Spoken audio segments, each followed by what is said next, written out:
Saidi, wala man na magpasabot or kay Doctor of Philosophy siya, mutuo na ta niya. Ha? Ginadala gutong majilan, Katoliko man punto mga kaigsunan para mag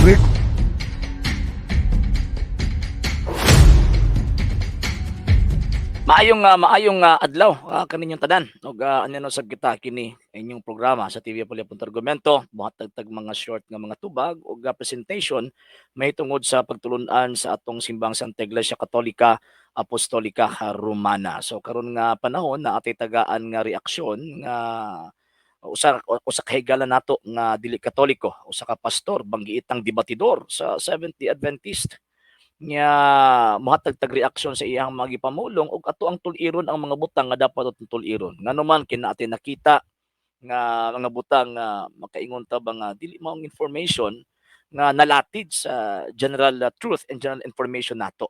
Okay, so ato asang balik ko na pagtan-aw ug pagpaminaw kining iyang magipamulong.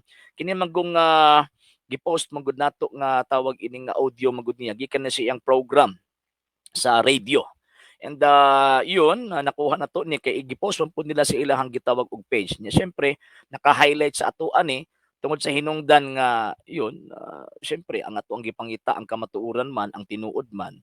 So naturalmente tan-aw na to itong mga butang nga kining iyang gisulti di ni tinuod. So mao na ato sang paminawon pag-usab. wala man na magpasabot or kay Doctor of Philosophy siya, mutuo na ta niya. Ha? Ginadala gutong majilan, Katoliko man punto mga kaigsunan para mag Kata katawan na naman si ano, si Pastor Villaver. Kini manggod nga istorya, nagsugod manggod na sugod atong debate manggod namo na uban namo ni uban nako si Bro Stalwart Nguho. Nya ang nahitabo ang ato ang tawag ining gigamit nga ebidensya nga ato ang gilatag didto siguro basta naglisod siya og ribat or naglisod siya og kining pag counter. Nganuman kay siyempre ang mga istorya na gud ang gisulti may tungod sa mga dagkong kamatuoran nga dapat niyang tuuhan. Unta kay siyempre educated gud siya, di ba? Nya katong mga naminaw sa amo ang debate educated usab to sila. So karon ang nahitabo, ang gigamit namong reference kanang naa sa inyong screen kanang The Philippines a Unique Nation nga gisulat ni Dr. Sonia M. Saide with Gregorio F. Saide sa History of the Republic of the Philippines. Yan nasa chapter 9, nag-ingon, Christianity, Spain's greatest legacy. The greatest legacy of Spain to the Filipino people is Christianity, specifically the Roman Catholic religion. Strangely, this religion was Asian in origin, being founded by Jesus Christ in Palestine. So, dinhi, sa dihang atuan ng tawag ang nagigamit, nagkisi-kisi si Pastor Villaver kay ang una niyang rason, di siya motuo kay kuno si Dr. Saide o Dr. Sonia Saide, ingon pa niya, katoliko daw si Dr. Sonia Saide. Ang iyang problema magutan ni Pastor Villaver ug ubang pang mga defensor Adventista, nakakommit sila fallacy of suppressing the facts. Nga naman, kaya ang mga historian, pag musulat magud na, musunod na sila silang Magna Carta. Musunod na sila silang tawag ining ethics bilang isang professional nga tawag ining writer or professional nga historian. So buti pasabot, pag musulat sila, wala ka lang bugitan din na kung sa ilang gituan. Kung musulat na sila, gibasi nila sa ilahang tawag ng observation and ang mga facts nga ilahang nakuha isip ebidensya sa content nga ilahang tawag anang gipresentar. So buti pasabot, why kalabutan dito ang pagtuo, pero mo taong giingon bitaw to sa debate namo, dapat kung mingon siya nga di siya mo Katoliko, dapat i-establish niya nga si Dr. sa niya side Katoliko. Nya granting without admitting nga Katoliko, dili gihapon makapawala sa credibility ni Dr. sa niya side ang iyang pagsulti nga ang simbahang Katolika gitukod ni Kristo nga naman credible siya tungod kay ang iyang information nga iyang gilatag na ay mga ebidensya. O si bisan kinsang mga historians, dili gyud tawag ining makabalibad. So mo na kanang ilang alibay nga di sila motuo sa giingon ni Dr. Sinasaide kay Katoliko Dr. Sinasaide, nagpasabot na nakakommit sila ila, deception and misleading argument. So kamo nga mga kamo nga mga migo nato nga mga educated nga mga tawag ining Seventh-day Adventist. Kamo mutuo ka mo ana. Kung sipyat si Pastor Villaver sa kini nga tawag anang sitwasyon, how much more nga mahimo siyang tama sa iyang presentation sa pagsabot niya sa balaang kasulatan. O napay tawag anang ikaduhang argumento niya. At ato na pong tawag ining ibalik ning ilang Tanang nahitabo yan, palas ni Saidi, mm, Dr. Saidi. mm. Wala man na magpasabot or kay Doctor of Philosophy siya. Mutuo na ta niya. Di mas tuon pag yun po nato sa Dr. Sadi kaysa kay Pastor Villaver. Kaya again, mas credible ang information nga gilatag ni Dr. Sonia Saide kung itanggi nato sa opinion nga gihatag ni Pastor Villaver ug sa ubang panggitawag og mga sabadista. O kini pang katawan na. Ha? Ginadala ko itong Magellan, Katoliko man punto mga kaigsunan para mag-record, mag-document sa tanang nahitabo ni Magellan. Siyang Sa kuno. Sa kuno pastor. Ato do dala ko itong Magellan, Katoliko man punto mga... Ha? Sa do. Ginadala ko itong Magellan, Katoliko man punto mga kaigsunan. Sa kuno. Si Dr. Sonia Saidi Katoliko gidala-dala pa ni Magellan. At anong tanawon ang biography daw ni Kuan ni Dr. Saidi kining amahan ha kay katong nagsulat atong The Philippines a Unique Nation is ang anak man to si Dr. Sonia Saidi. Unsa may tawag ining biography ni Dr. Gregorio Saide, PhD. Ang gingon din ay 1907, natawo sa 1907, namatay siya ni atong 1986. Ya si Fernando de Magallanes miani sa Pilipinas 1521. Yung sa mga pag-reconcile, unsa man ang pag-reconcile ni Pastor Villaver nga nagkuyog-kuyog si Dr. Saide dito kang Magellan sa iyang voyage. Nya mo nag-record sa history. Jesus Ginoo kwintaon. Si Dr. Gregorio Saide known as the best historiographer of the Philippines. Ha? Grabe kung siya tawag anang usa siya sa pinaka the best. The best siyang historiador sa Pilipinas. So pagintag historiador, ang imuhang mga isulti din na kung sa kuan pa manulti sila as expert. Dili pa rin ni Pastor Villaver nga ambot asa ka nagikuha ni iyang information, imposible man pug sa history. Ngano man kila man kag si Gregorio Saide nag-uban-uban kang Magellan. Okay, Dr. Gregorio Saide, a PhD, writer of not less than 80 books concerning Philippines. History of Philippines. Nya founder po siya sa International Association for Historians of Asia. Makatupong kaha si Kuan, makatupong kaha si tawag ining Pastor Villaver sa profile ni Dr. Gregorio Saide. Di gid makatupong si Pastor Villaver. Muna, pag muna kong gingon, sorry kayo sa ako ang pulong nga mas tuuhan nato si Dr. Saide kaysa kay Pastor Villaver. Kunya, siyempre kita nga mga educated nga mga tao naki-eskwelatan, nakatungtong tag-eskwelahan, tuuhan din nato na nga si Saide nakiguban kang Magellan. Pagkanda kong dimalas. Okay, Dr. Sonia Saide, the first Filipino Master of Social Sciences and the PhD of London School of Economics and Political Science in England. Okay, took cultural studies in Spain and France, written numerous books published in the US, Australia, and Britain, as well as locally. Ang kini nga to ang nasod bisan din sa tawag ini nga Pilipinas. Unya kanang iyang mga librong gipang sulat kung sa kuan pa mo na ang usa sa pinaka importanteng libro nga naa sa mga universidad nato. Ngano man kay credible maguning mo mga tawhana. Nya pagka man mo ni ingnon ni Pastor Villaver nga nakigkuyog-kuyog nakiguban-uban kang kuan kang Magellan. Siguro sa grabe na sigurong pamalibad ni Pastor Villaver ang nasiguro siya unahuna is si Pigafita, Antonio Pigafita. Nya pagkahuman tungod sa kalagot niyang Dr. Sonia Saide mo nang imbis si Pigafita ang ilitok ang nalitok niya si Dr. Sonia Saide. Pero bisan pa kapinagunan niya gibalik-balik dili lang kay kuan. So buti pa sa tinuyo gyud nga moingon siya nga si Dr. Saide nakig-uban kang Fernando de Magallanes. Jesus Ginoo ko. Asa man in taon na ninyo nakuha nga information? So sa tanang mga Seventh-day Adventist nga mga edukado, inyo pa nang tuuhan sa ingon kanang ingon ana nga mga information. Kung ingon ana manggaling kanang mga educated nato nga mga amigo nga members sa Seventh-day Adventist, biyain ninyo yung pagtuo oy.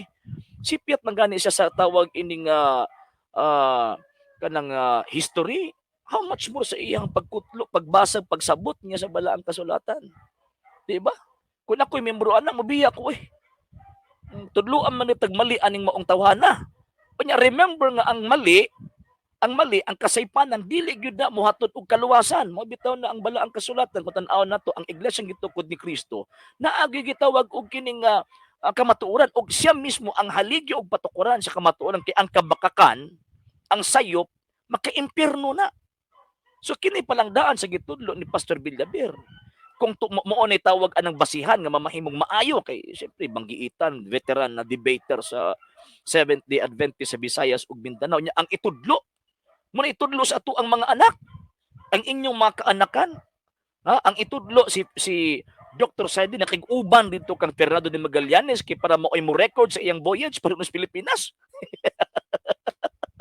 Kamo ang maghukom mga higala ug mga igsoon ang sakuala dinhi is atong ihatag ang tinuod, atong isulti ang tawag ining kamatuoran unya pagkaman sawayon pud nato, sawayon nato katong mga butang nga baka nang nagpatuo nga tinuod pero palpak palpak.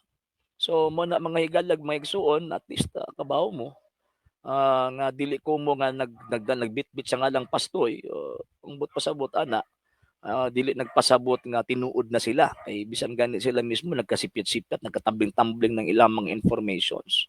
So mo na kinahanglan dito ta sa simbahan nga nagtudlog tinuod ayun kanang simbahan nga wa magtudlog tinuod nga naman kay di pa lang pastor gani tawag di ba mo'y mangulong mo'y mutudlo mo'y mupakaon ninyo nga pagkahuman tudloan mo tawag anang dili mao.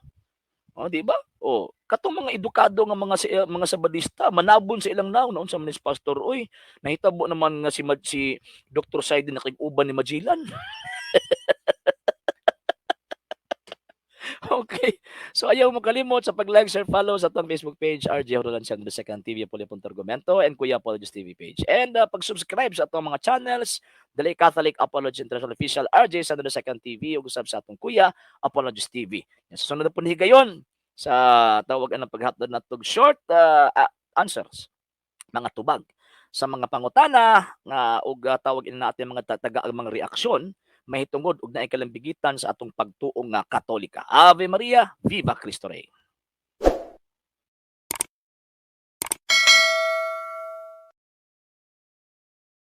Si Kristo nga ba talaga ang nagtatag ng Iglesia Katolika Apostolika Romana?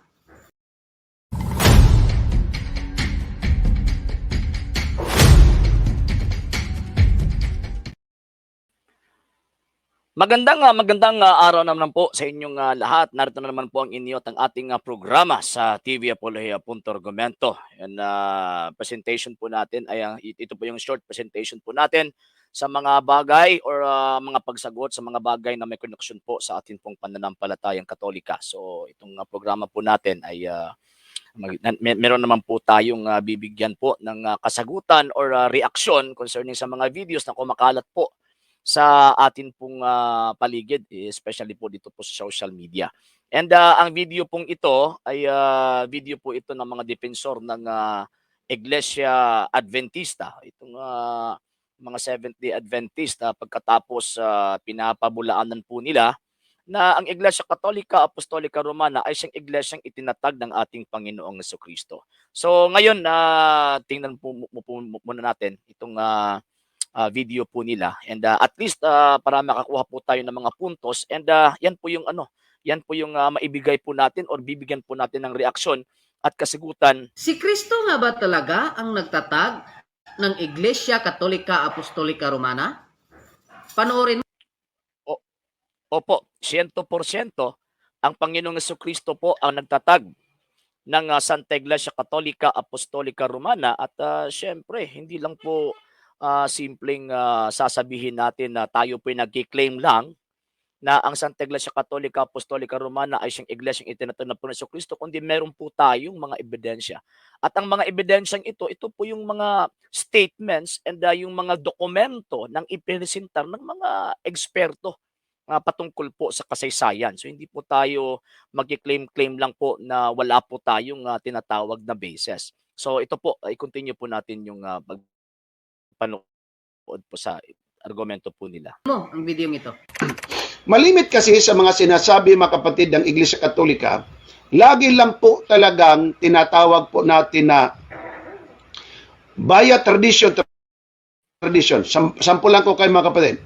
Sabi nila, ang nagtayo daw ng Iglesia Katolika ay si Jesus Christ, Iglesia Katolika Romana. Saan mabasa? Dito mabasa sa History of the Catholic Church Wikipedia. According to the Catholic tradition, the Catholic Church was founded by Jesus Christ. Ano daw? According to that tradition. Ito pong argumento pong ito, nakakaawa naman po itong mga kaibigan po nating nasa Seventh-day Adventist sa karami-rami pong mga references na i-quote po nila. Ito pang Wikipedia. And syempre, dito po sila nakakuha po ng butas, sasabi po nila. Bakit po? Kasi ang nakalagay po kasi sa Wikipedia, according to Catholic tradition. So ito po yung hindi po nila tinatanggap kasi tradition lang yan, hindi yan nakabase sa mga sinasabi nating mga ebidensya. Pero hindi po nila alam na itong si Wikipedia nilagay po niya according to Catholic tradition. Bakit po? Kasi itong term na tradition na ito, yung word na tradition, it is a thing, it is a culture, or it is a teachings, or it is an evidence na handed down from one generation to another generation. So bakit sinasabi nitong according to Catholic tradition? Bakit po? Kasi ang Santa Iglesia Katolika Apostolika Romana ang siyang may hawak, may hawak ng ebidensya, ng mga ebidensya na itong iglesyang ito ay ang iglesyang itinatag ng Panginoong Jesucristo. Saan po ba hinango ng Santa Iglesia Katolika Apostolika Romana ang terminong tradisyong ito? Hindi po galing na kahit na sinong mga nagtuturo, mga kababayan, mga kapatid. Ang term na tradition na hinahawakan always ng Santa Iglesia Katolika Apostolika Romana ay galing po mismo sa banal na kasulatan. Ito po, babasahin po natin before po natin ipagpapatuloy itong sinabi ng isang defensor Adventista. Ito pong sinabi. Therefore, brethren, stand fast and hold the traditions which ye have been taught, whether by word or by our epistles. So, kung titinan po natin mga kababayan, mga kapatid, itong term na tradition na sinabi ng Wikipedia, hindi po ito galing na kahit kaninong tao, kundi galing po ito mismo sa salita po sa banal na kasulatan na kailangan pong hawakan ang tradisyon ng tinatawag na pananampalataya na itinuro ng ating Panginoong Jesucristo. And at the same time, syempre, according to Catholic tradition, kasi at that time, before ang 1500 AD or before ang 1000 AD, wala pa pong ibang Kristiyanong iglesia na nag-exist sa panahon na yan. Maliban lamang po sa Santa Iglesia Katolika Apostolika Romana. So kung sasabihin po nila na according to tradition ay hindi ito tinatawag na totoo, ay talagang malaking kasinungalingan po yan. Bakit po malaking kasinungalingan? Di sana meron po silang ipoprueba or ibibigay na referensya or mga standard refers na nagsasabi na itong sinasabing tradition na ito ay hindi ito galing sa tinatawag ng mga apostol. Puro lang po sila dinay ng dinay pagkatapos wala namang ebidensyang inilalatag. So doon pa sila humahawak sa doon pa sila nag-hold sa term na tradition na pagkatapos mga apostoles pala nagturo po nito. So, continue po natin yung mga argumento po nila. Po yan. Saan naman lang merong isang apostoles o isang disipulo na nagsabi na si Jesus Christ ang nagtayo ng Romano Katoliko? Wala.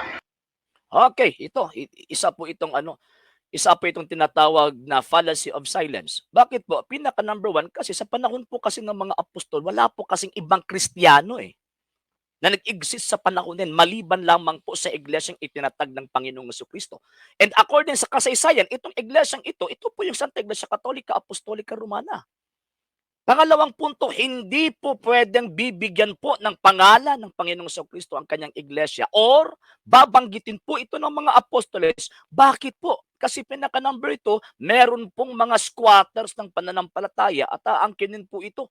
Itong pangalang ito. So kaya nga hindi po nila binigyan ng sinasabi nating nickname or tinatawag na official name. Bakit? Kasi again, marami pong mga tao, marami pong mga tinatawag na mga bulaang mga tagapagturo na kokopyahin po yung itinuro ng mga apostol pagkatapos aangkinin po nila na sila po'y totoo, kagaya po sa nitong mga defensor ng Seventh-day Adventist. So, 'di ba? Siyempre sila din po nag-aangkin din po sila na sila po iglesyang tatag ng Panginoong Jesucristo. So kaya nga hindi po sinabi, pero hindi po ibig sabihin na hindi po sinabi, hindi na po naging totoo, hindi po maging totoo na ang Iglesia Katolika Apostolika Romana ay isang iglesyang itinatag ng Kristo. Bakit po? Kasi wala pong ibang iglesia na makapagbibigay ng malalaki or tinatawag na matitibay na ebidensya na ang iglesyang ito itinatag ni Kristo. Bakit? Kasi siya lang po yung makapagbigay ng titulo eh. Hindi po yung Seventh-day Adventist kasi yung Seventh-day Adventist po kasi itinatag po ito ni Ellen G. White, James White, J.N. Andrews, and Joseph Bates. So kaya nga, grabing galit po nila sa Iglesia Katolika Apostolika Romana. Bakit po? Kasi kahit kailang beses pa nilang aangkinin na ang Seventh-day Adventist Church ay iglesyang itinatag ng Panginoong Jesucristo, mananatili po yung katotohanan na itong mga taong ito umaanib po sa iglesyang itinatag lang po ng tao. Continue po natin. Okay, tika po muna ha. Continue po natin. Walang Romano Katoliko kang mabasa sa Biblia, mga kapatid. Ay wrong. Mali din po ito. Kung susundin po natin ang argumento ng ating kaibigan na itong mga kaibigan po natin na galing po sa Seventh-day Adventist, hindi po totoo na ang Iglesia Katolika Apostolika Romana hindi itinatag ni Kristo dahil po hindi po tayo makabasa sa Biblia na Roman Catholic Church. Ay syempre, makikita po natin na parang kinakain din po nila yung argument po niya sa sarili po nilang iglesia. Wala din po tayong mababasa na Seventh-day Adventist Church na kasulat sa Biblia or kahit itinuro po yun ng mga apostol. So kung susundin po natin yung argumento po nila, talagang sila po yung matatamaan. Pangalawa, again, it is a fallacy of silence. Bakit po? Kasi hindi po ibig sabihin na hindi mabasa, hindi na po yan totoo. Kasi wala pong itinuro ang mga apostol, yung mga apostoles ng ating Panginoong Jesucristo na kapag hindi mabasa, wag paniwalaan o hindi yan totoo. So, iniimbento po ito ng isang defensor adventista, itong mga argumentong ito. Continue po natin. Na sinabi ni Kristo, Romano Katoliko ang aking itinayo na iglesia. Kaya nga hindi nga niya sinabi. Bakit po? Kasi alam po niya na darating panahon na nandyan po kayo. Manging-squatter po kayo sa kanyang iglesyang itinatag. Kahit nga ngayon, di ba? Tingnan niyo po, hindi po binigyan ng pangalan ng Panginoon Jesucristo ang kanyang iglesia. Tingnan niyo, di ba? Inaangkin din po ninyo. Di ba? Hindi lang po kayo umaangkin. Meron pang iglesia ng Kristo ni Manalo. Meron pang kay Soriano. Meron pang kay Kibuli. Ang dami-dami na po. Yan hindi pa nga pinangalanan. How much more kung papangalanan pa ng Panginoon Jesucristo. So talaga magkakanara pa kayong mag-aangkin sa iglesyang yan. Kaya nga, hindi po kayo magbabase ng kasaysayan. Bakit po? Kasi makikita po sa kasaysayan na ang Iglesia Katolika Apostolika Romana ay isang iglesyang itinatag ng Panginoong Jesucristo. In the first place, napaka-imposible. Bakit? Sapagkat si Jesus Christ ay isang Hudyo. Ay opo, totoo po yun. Ang Panginoong Jesucristo ay isang Hudyo at pagkatapos siya po ay naging member ng relihiyong Judaismo or Judaism. Hindi po siya naging member ng Seventh-day Adventist. So ibig sabihin ang katuruan at mga kultura o yung mga gawain po niya ay gawain po at katuruan po ng mga Hudyo. Hindi po galing sa Seventh-day Adventist. And hindi po magiging basihan yung ginawa ng Panginoong Jesucristo kasi nangilin po siya ng Sabat. Pagkatapos hindi po siya kumakain ng karne ng baboy, magkasama na kayo. Bakit po? Kasi again, Judaismo po yun, hindi po yung Seventh-day Adventist. Kung totoo po kayo, dapat sana hindi po nagtatag si Ellen G. White ng kanyang sekta na tinatawag na Seventh-day Adventist Church. Dapat sana umanib po kayo sa Judaism. Sabado kung mangilin, sila Linggo, sumusunod sa kautusan, ang kautusan binago naman nila. Kumakain. Okay. Tama po. Ang mga Hudyo ay Sabado po silang mangilin kasi yan po yung pinili po nila eh. And yan po yung tipan ng Diyos at ng Israelita na yan po yung araw po ng pagsamba po nila. Exodus chapter 31 verse 16. Ang tanong ko lang po, bakit kayo sumusunod din sa ganyan na hindi naman po kayong mga Hudyo? Ang Panginoon Jesucristo sumusunod po siya kasi bakit po? Kasi siya po'y kaanib po ng Judaismo or Judaism. Sunod. Sila ng baboy, ang Kristo naman hindi. Paano mo masabing si Kristo? Okay, totoo po 'yun. Totoo po yun. Hindi po kumakain ang Panginoong Jesucristo ng karne ng baboy kasi member nga siya ng relihiyong Judaismo eh. Hindi po siya member or nagtatag ng tinatawag na Seventh-day Adventist. So, ibig pong sabihin, hindi po lahat na nangingilin ng Sabat ay hindi po lahat hindi kumakain ng sinasabi nating karne ng baboy ay kay Kristo na po. Hindi po. Bakit hindi po kumakain ng Panginoong Jesucristo ng karne ng baboy? Kasi nandyan po siya sa Jewish religion or Judaism. Hindi po siya founder ng Seventh-day Adventist. Number two, kahit nga po, hindi po siya kumakain ng karne ng baboy, pero itinuro po niya na ang lahat po ng mga karne ay na ipinagbabawal na sinasabing magiging marumi po tayo dyan kung kakain po tayo. Sinabi po ng Panginoong Jesucristo mismo na sinasabi na hindi kumakain ng karne ng baboy. Ito po yung sinabi ng Panginoon. Ito po yung katuruan po niya. 7:14-15. Ito po yung sinabi ng banal na kasulatan. Muling tinawag ni Jesus ang mga tao at sinabi sa kanila, makinig kayong lahat sa akin at unawain ang sasabihin ko. Ewan ko lang po kung nakakaunawa ba itong mga taong ito sa sinasabi ng ating Panginoong Jesucristo. Sinabi pa ng Panginoon, hindi ang pumapasok sa bibig ng tao ang nagpaparumi sa kanya, kundi ang mga lumalabas sa kanya. Ibig mong sabihin, kayong mga nakikinig, dapat nyo itong pag-isipan. Bakit po? Kasi ang mga tinuruan po ng Panginoong Jesucristo sa panahon na yun, ay yung mga kagaya po itong ng mga sabadista. Kasi hindi po sila kumakain ng karne ng baboy. Kasi sabi raw po nila, marumi raw po ito. Sabi ng Panginoong Jesucristo, sabi pa po niya, hindi ang pumapasok sa bibig ng tao ang nagpaparumi sa kanya, kundi ang mga lumalabas sa kanya. Okay, 17. Pagkatapos iniwan niya ang mga tao na pumasok sa bahay. Nang nasa loob na siya, tinanong siya ng mga tagasunod niya kung ano ang ibig sabihin ng talinghaga na iyon. Sinabi ni Jesus sa kanila, bakit hindi nyo pa rin ba naiintindihan? Hindi nyo ba alam na anumang kainin ng tao ay hindi nakakaparumi sa kanya, sapagkat anuman ang kainin niya ay hindi naman sa puso pumupunta kundi sa kanyang tiyan at idudumi rin niya iyon. Sa sinabing ito ni Jesus, ipinahayag niya na lahat ng pagkain ay maaaring kainin. So ito bang karne ng baboy? Pag lulutuin po ba ito? Hindi po ba ito magiging pagkain? So talagang isa pong weak evidence. Weak evidence po yung ipinipresenta ng ating mga kaibigan na defensor ng Seventh-day Adventist. Bakit po? Kasi hindi raw po Iglesia Katolika ang itinatag ni Kristo kasi hindi daw nangingili ng Sabat. Hindi po. Bakit po? Kasi sa panahon ng Panginoong Jesucristo, ang pangingilin po ng mga unang mga Kristiyano, araw po ng linggo. Pangalawa, hindi daw kumakain raw po ng karne ng baboy pagkatapos katuruan ng Panginoong Jesucristo. Sabi ng Panginoong Jesucristo na hindi ito makakaparumi. Yung pumapasok sa bibig daw natin, ang makakaparumi, yung lumalabas raw po sa atin pong tinatawag na bibig. Then sabi pa ni San Marcos, ito itinuro ng Panginoong Jesucristo at siya nagsasabi na lahat ng makakain ay pwede nang tinatawag na kainin. So ngayon, ang masabi po natin rito, ang mga argumento po ng ating mga kaibigang defensor Adventista ay talagang hindi po maging malaking basihan na ang Iglesia Katolika hindi po itinatag ng Panginoong Jesucristo. So dito, ang binanggit po niya ay Wikipedia. So dito po tayo sa mga strong evidence talaga. Ito po, babasahin po natin. For example, Encyclopedia International Volume 15, page 520. Ito po yung sinabi.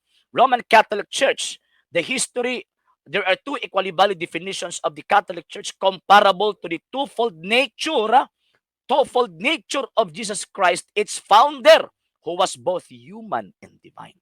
Isa lang po ito sa mga ebidensyang ilalatag po natin. Bakit po? Kasi ang ginagawa po kasi ng mga kaibigan po natin, mga defensor Adventista, doon po sila nagbabasa sa mga referensyang nakikitaan po nila na daw, sabi nila, butas, pero hindi po. Nag-coincide po yan na ang Iglesia Katolika Apostolika Romana, iglesyang itinatagpo ng ating Panginoong Jesucristo.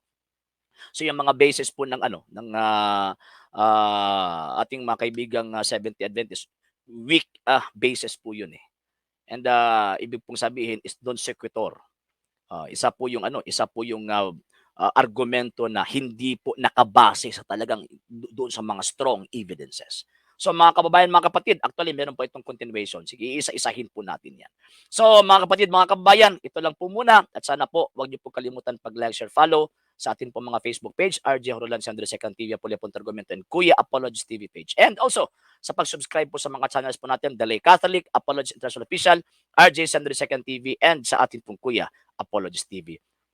Sa ibang episode naman po, i-continue po natin yung mga argumento po nila. Magandang araw po. Ave Maria, Viva Cristo Rey.